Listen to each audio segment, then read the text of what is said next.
3차 세계대전과 관련하여 중동 정세를 한번 살펴보는 시간을 가지겠습니다. 계시록 9장 여섯째 천사가 나팔을 불매 내가 들으니 하나님 앞 금단 네 뿔에서 한 음성이 나서 나팔 가진 여섯째 천사에게 말하기를 큰 강 유브라데에 결박한 네 천사를 놓아주라 하매 네 천사가 놓였으니 그들은 그 년, 월, 일, 시에 이르러 사람 3분의 1을 죽이기로 예비한 자들이더라. 마병대의 수는 2만만이니 내가 그들의 수를 들었노라. 여기 우리가 여러 번 얘기한 것이지만 여섯째 천사가 나팔을 불고 그것은 바로 유브라데에 결박한 네 천사가 사람 3분의 1을 죽이기로 됐던 그런 천사가 놓이게 되는 그런 사건입니다. 분명히 많은 사람이 죽는 것을 얘기하기 때문에 세계대전이고 이것은 아마 3차 세계대전일 거다 이렇게 저희가 추정을 했고요. 그래서 여기 보면 유브라데가 주무대가 된다 하는 것을 알 수가 있습니다. 유브라데 강과 티그리스 강이 나오죠. 저기 파란 하늘색으로 이렇게 왼쪽 위에서부터 오른쪽 밑으로 내려오는 그 줄들이 강들이 되겠는데요. 왼쪽에 있는 것이 유브라데스 강이고 그 다음에 오른쪽에 있는 것이 티그리스 강이 되겠습니다. 유프라테스 강이라고 했기 때문에 유프라테스 강은 보시면은 터키 부근에서 발원을 해가지고 시리아를 거쳐서 이라크 이렇게 내려오는 것을 알 수가 있죠. 그래서 우리가 3차 세계대전이 유브라데 강을 주무대로 일어난다 이렇게 했을 때 터키하고 시리아하고 이라크라는 이 세 나라를 주목해야 된다 하고 우리가 얘기를 했었습니다. 여기가 중동 지역 지도죠.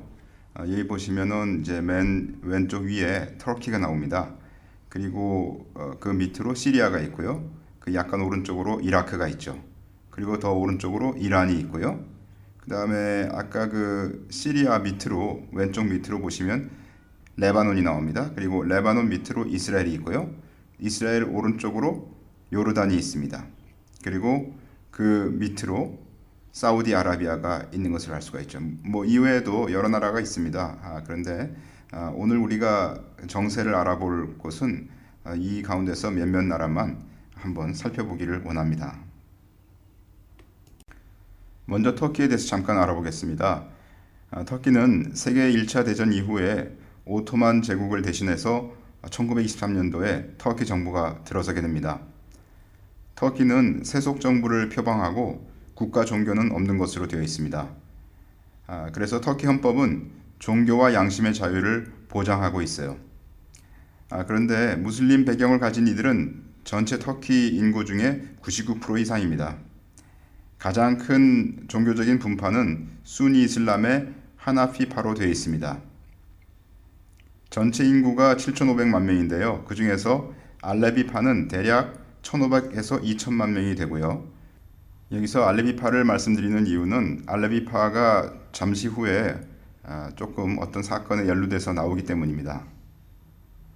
시아파의 12월스, 이 12월스라고 하는 건 뭐냐면 12번째 이맘을 기다리는 파입니다. 다시 말해서 12번째 이맘이 곧 그들의 마하디다 라고 이제 믿는 그런 자들이죠.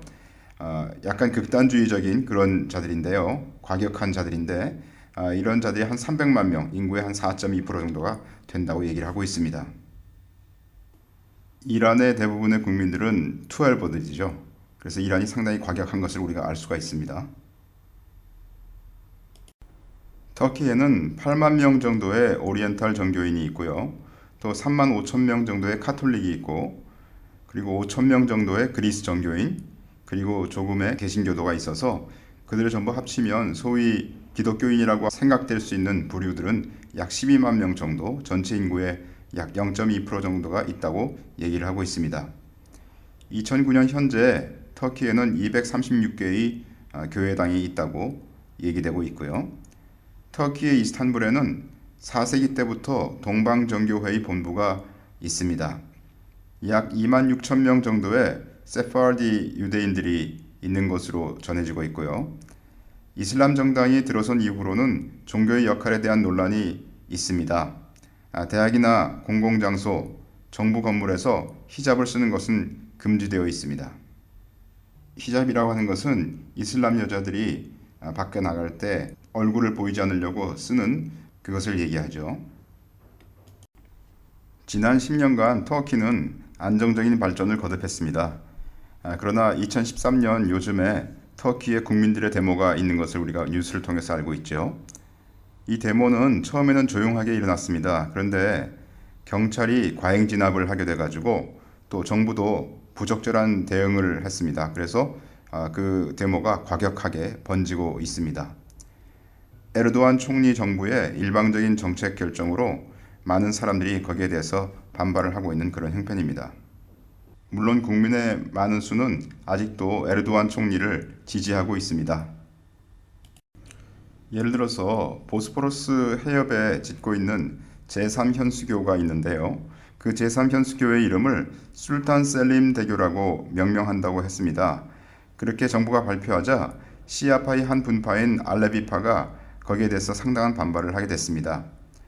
왜냐하면 술탄 셀림 1세라고 하는 이 자는 옛날 오토만 제국 때의 술탄인데요. 그 자는 알레비파를 이단으로 생각해서 4만 명을 학살하는 그런 명령을 내린 그런 술탄이거든요. 그가 얘기하기를 알레비파 한 명을 죽이는 것은 그리스도인 70명을 죽였을 때 받는 내세의 상급과 같다고 말을 했다고 합니다. 그래서 터키 내의 많은 알레비파는 시리아의 알 아사드 대통령을 지지한다고 합니다. 이 알레비파는 그 알라와이트파하고는 틀린 것이죠. 시리아의 알 아사드 대통령은 알라와이트파입니다. 그러나 둘 다 수니파가 아니라 시아파인 것을 알 수가 있죠. 여하튼 이 같은 예에서 볼 수 있는 것처럼 시아파와 수니파의 갈등은 굉장히 큽니다. 그래서 시아파가 수니파를 미워하는 정도가 시아파가 그리스도인들을 미워하는 것보다 더 크고요. 또 수니파가 시아파를 미워하는 정도가 수니파가 그리스도인들을 미워하는 것보다 더 크다고 보통 생각을 하고 있습니다. 터키는 이란의 영향이 자기 국가에 미치는 것을 두려워합니다. 시리아 사태의 초기에는 터키는 아주 단순히 이란의 영향이 오지 않도록 하면 되는 것으로 생각을 한 그런 입장이었다고 보입니다. 시리아 사태는 그런데 시간이 지남에 따라서 점점 더 미국과 러시아의 대리전의 양상을 보였죠. 미국은 시리아 반군, 다시 말해서 Free Syrian Army, FSA, 그들을 지원하고 있고요. 러시아는 시리아 알 아사드 정부군을 지원하고 있는 형편입니다. 터키는 여기에서 미국, 프랑스, 사우디아라비아, 카타르 등과 합하여서 시리아 반군을 지원하는 그런 입장입니다. 그리고 터키는 이것을 통해서 시리아에서 이란의 영향을 없애는 것이 처음 목적이었습니다. 미국과 연합해서 시리아 반군을 돕는 각자의 나라들은 자기들의 이해관계가 서로 틀리기 때문에 전쟁에 참여하는 동기도 서로 틀릴 수밖에 없습니다. 터키는 시리아 정부가 완전히 전복되어서 알카에다의 지원을 받는 수니 지하드 그룹이 정부를 장악하는 것을 원치 않습니다. 예를 들어서 아프간 정부가 무너졌을 때 탈레반 정부가 들어선 것과 같은 그런 사태를 터키는 원치 않는다는 얘기죠. 비록 터키는 알 아사드 정부가 무너져서 이란의 영향이 줄어들기를 원하고는 있지만은 수니 지하드 정부가 들어서는 것은 원치 않는다 이런 얘기죠. 오히려 터키가 바라는 것은 뭐냐면 알 아사드 정부를 대체하는 온건 정부가 들어서기를 원하고 있는 그런 입장입니다. 이런 상황에서 터키는 두 가지 문제에 봉착하고 있습니다. 첫 번째는 뭐냐면 수니의 지하디스트 운동, 수니 지하디즘이라고 하죠. 그것이 일어나는 것에 대해서 우려를 하고 있는 것이고요. 더 큰 문제는 실상 쿠르드족, 커즈라고 하는 이 쿠르드족의 분리 문제가 심각하게 대두되고 있습니다. 쿠르드족에 대해서 잠깐 알아보겠습니다. 쿠르드족은 세계에서 나라가 없는 민족 중에 가장 큰 무리로 알려져 있습니다. 2007년도 보고서에 의하면 약 3,500만 명에서 4천만 명에 이르는 쿠르드족이 있다고 합니다. 제가 어느 뉴스에서 들은 거에 의하면 5천만 명 정도라고 얘기하는 뉴스도 있었습니다.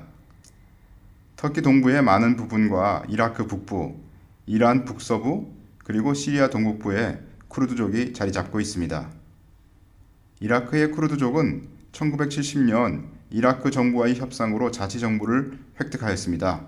그 후에 2005년도에 세워진 이라크 공화국에서도 이라크 내에 있는 쿠르드족의 자치정부가 인정되었습니다. 이란에는 커르디스탄이라는 지역이 있지만은 그곳에는 자치정부는 없습니다. 물론 시리아에도 자치정부가 없고 그리고 터키에도 자치정부가 없습니다. 여기 지도에서 약간 옅은 색으로 되어 있는 것이 쿠르드족이 살고 있는 지역입니다. 거길 보시면 터키 동부 지역의 많은 부분들을 차지하고 있고요. 그리고 시리아의 약간 위에 북동부 쪽에 차지하고 있고요. 그리고 이라크 북부 지역에 그리고 이란의 서북 지역에 차지하고 있는 것을 여러분들이 보실 수가 있겠습니다. 1차 세계대전 이후에 오토만 제국이 무너지고 나서 연합국이 로잔 조약에 의해서 나라들의 경계를 확정할 때 쿠르드족은 자치정부를 수립할 기회를 놓쳤습니다. 그래서 그들이 원래 살고 있던 그 땅이 터키, 이라크, 시리아 등으로 나눠지게 됐었죠. 터키에서는 쿠르드족이 살던 땅이 터키로 편입되면서 수천 명이 사망하는 쿠르드족 분리주의 운동 과정이 있었습니다.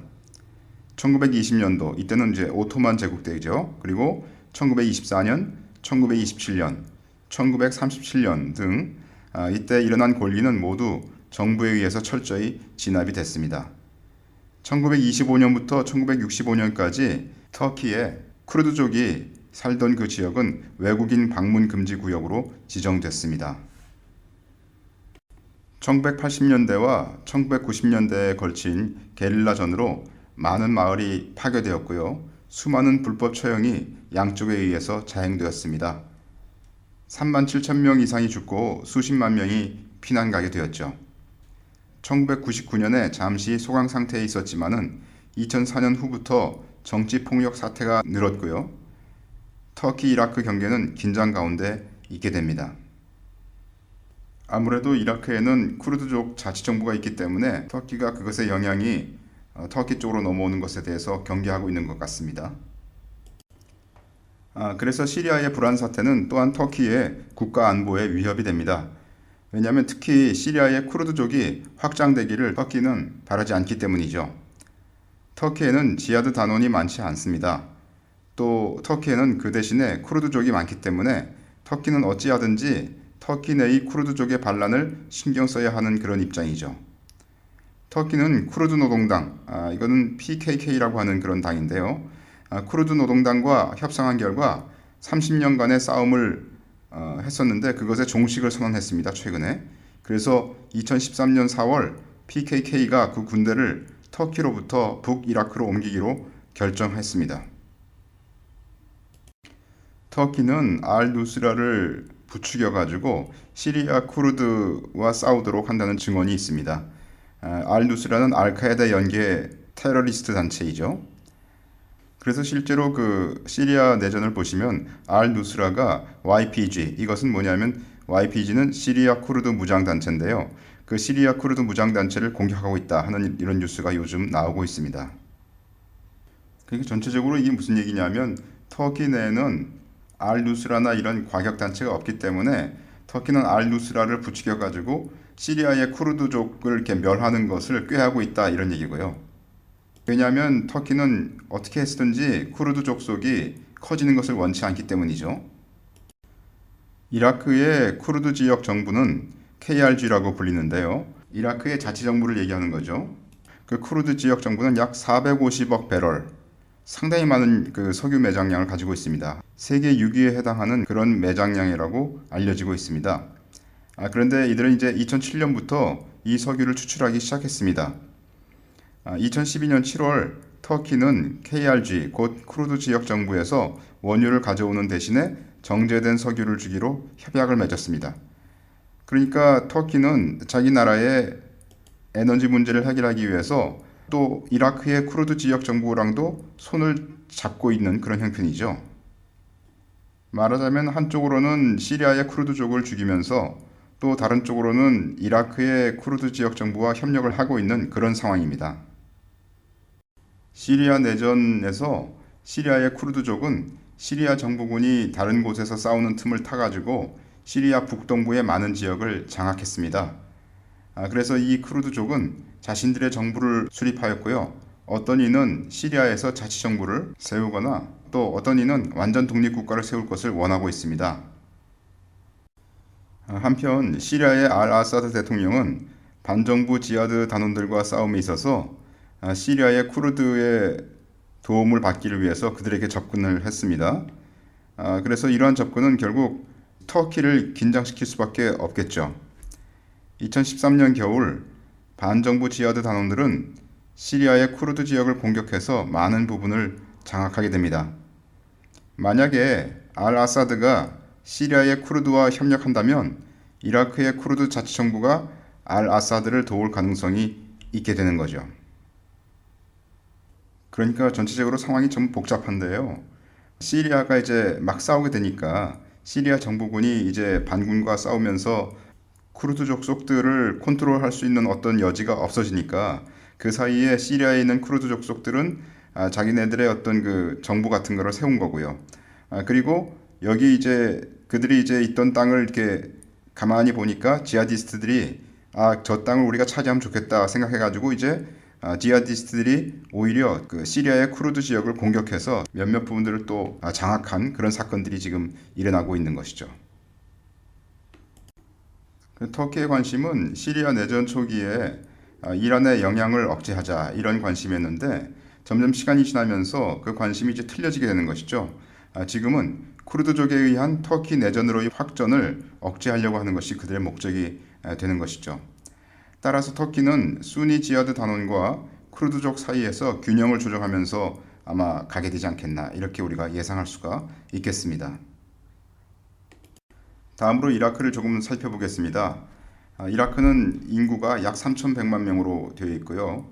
그 중에 약 97%가 무슬림이 되겠습니다. 약 65%는 시아파에 속하고요. 약 35%가 수니파입니다. 기독교인들은 약 2000년간 이라크에 있었습니다. 그리고 1987년도 당시에 기독교인들이 약 140만 명으로 추정이 되고 있습니다.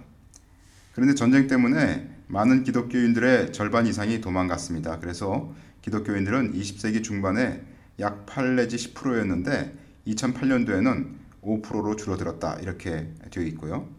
사담 후세인은 수니파에 속했습니다. 그런데 지금의 그 이라크 정부는 시아파가 잡고 있습니다. 이라크는 지금 현재 거의 내전 상태입니다. 2013년도 4월부터 8월 사이에만 4,000명 이상의 사망자가 생겼습니다. 이것은 2006년, 2007년도에 있었던 이라크 내전 그 종식 이후 가장 많은 사망자로 생각이 되고 있고요. 이전의 내전 때 2006년, 2007년도에 있었던 그 내전 때에는 정부기관을 상대로 한 테러가 있었지만은 지금은 시민들 상대의 테러가 있는 것으로 그 성격이 틀려지고 있습니다. 많은 경우 알카에다에 의한 공격이 아닌가 이렇게 생각이 되고 있고요. 그런데 그들은 시아파뿐 아니라 수니파도 무차별로 공격하고 있어가지고 그들이 노리는 것은 아마도 수니하고 시아파 사이에 갈등을 일으켜서 내전이 다시 일어나도록 부추기고 있는 것이 아닌가 이렇게 생각을 하고 있습니다. 이라크 정부는 너무나 많이 일어나는 이러한 자살 공격이나 차량 폭탄 공격 이런 것들에 대해서 대처할 능력이 없습니다. 2013년 9월 뉴스인데요. 이라크의 그 차량 폭탄 테러인 것 같죠? 그게 터져가지고 적어도 96명이 죽었다 이런 뉴스입니다. 이라크가 이러한 그 테러에 대한 대처 능력이 없기 때문에 이라크 시민들은 자체적으로 문제를 해결해야 합니다. 그리고 그것에 따른 원한이 지금 쌓이고 있다 이런 상황이고요. 개인의 원한이 쌓이기 때문에 수니 시아 간의 갈등이 점점 더 심해지고요. 그것이 폭발하기를 알카에다는 노리고 있는 것이 아닌가 이렇게 생각이 되고요. 최근에 수니파 전사가 시아파를 공격하는 것하고 시아파 전사가 수니파를 공격하는 그런 현상이 나타나고 있습니다. 전통적으로 이라크에서는 수니파와 시아파가 계속 대립의 관계에 있어 왔습니다. 시리아의 내전은 이러한 상황을 부추기고 있는 실정이죠. 이라크와 레바논은 특히 시리아의 내전에 영향을 받아서 수니파와 시아파 사이의 갈등이 고조될 수가 있는 그런 나라들입니다. 이라크와 레바논 정부는 이러한 사정 때문에 시리아 내전에서 어느 한쪽을 지지하지 않으려고 합니다. 어느 한쪽을 지지하게 되면 자국에서 사회가 분열될 것을 알기 때문이죠. 문제는 이미 많은 이라크와 레바논인들이 시리아 내전에 참가하여 싸우고 있다는 그런 것입니다. 따라서 이라크와 레바논은 이미 시리아 내전에 휘말려 들었다고 볼 수 있습니다. 레바논 속에는 사실은 시리아의 친척들이 많이 살고요. 시리아의 자국이라고 생각해도 될 만큼 그러한 나라이기 때문에 시리아 사태는 결코 레바논과 떨어질 수 없는 그런 관계에 있다고 우리가 볼 수가 있습니다. 네, 이제는 이란을 잠깐 보겠습니다. 이란은 인구가 7,700만 명 정도 됩니다. 약 90 내지 95%가 시아파이고요. 주로 투엘버들입니다. 투엘버는 아까도 말씀드린 것처럼 12번째 이맘이 그들의 구세주로 온다 이렇게 믿는 과격한 그러한 자들이라고 얘기를 했었죠. 약 4 내지 8%는 수니파에 속합니다. 이라크에 사담 후세인 정부가 무너진 이후에 이란은 이라크의 영향력을 행사할 수 있게 되었습니다. 지금 현재 이라크는 시아파 정부가 들어서 있죠. 만약에 알 아사드가 실각한다면 이란은 시리아의 자국의 영향력을 상실하게 되겠죠.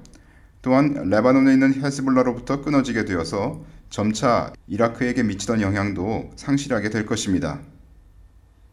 따라서 이란은 어찌하든지 시리아를 도와서 자신의 영향력이 유지되도록 할 것입니다. 다음으로 사우디아라비아를 잠깐 보겠습니다. 사우디아라비아는 인구가 2,900만 명인데요. 그 중에 약 97%가 무슬림입니다. 사우디인 중에 약 85 내지 90%가 수니파 무슬림이고요. 시아파는 약 10 내지 15%로 알려져 있습니다. 그런데 시아파는 고용하는 데서나 종교의식에서 핍박을 받는다고 알려져 있고요. 이슬람 이외의 다른 종교는 실행할 수 없도록 되어 있습니다. 또 교회당은 전혀 없고요. 또한 무슬림 이외의 다른 종교 건물은 허락되지 않는 것으로 되어 있습니다. 사적인 기도 모임도 허락되지 않고요. 사우디 종교 경찰이 그리스도인들의 집을 정기적으로 조사하고 보고하고 있습니다. 외국 노동자들 중에 100만 명 정도의 그리스도인들이 있지만은요. 그들은 다 라마단을 준수해야 하고 크리스마스나 부활절을 기념하지 못하도록 되어 있습니다. 무슬림에서 타 종교로 개종하면 사형당하도록 되어 있는데 최근에는 이러한 사례로 사형당한 경우는 보고되지 않는다고 합니다. 사우디아라비아는 이란이 시리아, 레바논, 이라크에 영향력을 행사하지 못하기를 원합니다. 말하자면 사우디아라비아는 이란을 굉장히 싫어한다는 거죠. 사우디아라비아와 이란은 서로 불편한 관계에 있는 거죠. 이라크의 사담 후세인 정부가 붕괴했을 때 이란은 재빨리 이라크 내 친이란 세력이 득세하는 데 도움을 준 것 같습니다. 이라크는 국경을 사우디아라비아와 접하고 있기 때문에 오랜만에 시아파 국가가 사우디의 국경에 접하는 사태를 맞게 된 거죠. 시아파의 국가와 국경을 마주하게 되면 사우디 국민들 중 시아파가 세력을 얻어서 국가가 나누일 것을 사우디는 염려하고 있을 것입니다. 사우디는 시리아의 반군을 지원하고 있는 것이죠. 처음에는 소극적인 지원을 하다가 지금은 좀 더 적극적인 지원을 시작하고 있습니다. 2013년 중반부터 전세가 알 아사드 정권에 유리하게 진행되는 것에 대처하기 위함입니다. 미국과 터키가 충분히 반군을 지원하지 않는다고 사우디아라비아는 생각하고 있는 것이죠. 터키는 이미 말한 것처럼 시리아 정부가 수니파 지하드 단원으로 교체되는 것을 바라지 않고 있습니다. 사우디아라비아는 만약에 시리아 정부가 무너져서 수니파 정부가 들어서려고 하면 이란이 가만히 있지 않을 것이라고 생각합니다. 그래서 사우디 입장에서는 어떻게 해서든지 시리아 정부를 하루속히 제압해서 수니파 정부가 들어서도록 해야 되겠다 이렇게 생각하는 입장이라고 보이죠. 현재 사우디는 시리아 반정부군에게 무기를 대주는 주된 세력입니다. 최근 미국이 이란과 핵 협상을 하는 등 가까워지게 됐지 않습니까? 그래서 사우디는 자기 나라와 미국과의 관계에 의구심을 가지게 되었습니다. 원래 전통적으로 사우디는 중동 지역에서 미국의 최우방입니다. 그런데 지금 미국이 이란과 가까워지는 것에 대해서 사우디가 미국이 자신의 정말 우방인가 하는 것에 대해서 의구심을 가졌다는 사실은 중동 전체의 역학관계에 큰 변화가 있을 수 있는 중대한 사안이 될 수도 있는 것이죠.